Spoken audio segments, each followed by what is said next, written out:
زندگی گزارنے کے لیے ہر قوم اپنا ایک دستور رکھتی ہے۔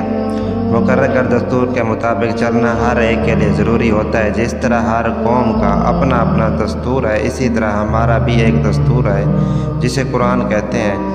قرآن اللہ نے اس لیے نازل کیا ہے تاکہ ہم اس کے مطابق زندگی بسر کر سکیں، اس لیے اپنے لیے مشعل راہ بنائیں، زندگی کے ہر لمحے میں اسے چراغ ہدایت سمجھیں۔ قرآن میں ہمارے لیے مکمل رہنمائی ہے۔ قرآن ہمیں اچھی اچھی باتیں بتاتا ہے۔ قرآن بتاتا ہے کہ اللہ کے ساتھ شرک نہیں کرنا۔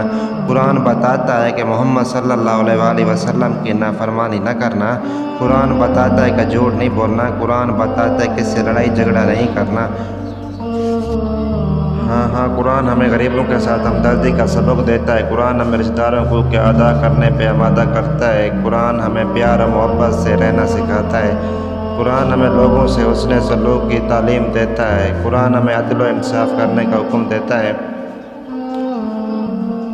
قرآن ہمیں حقوق اللہ اور حقوق العباد کی ادائیگی کا درس دیتا ہے۔ قرآن ہمیں ہر اس بات سے روکتا ہے جو ہمارے لیے نقصان کا باعث ہو۔ قرآن ہمیں ہرگز اس بات کا حکم دیتا ہے کہ جو ہمارے لیے فائدہ مند ہو۔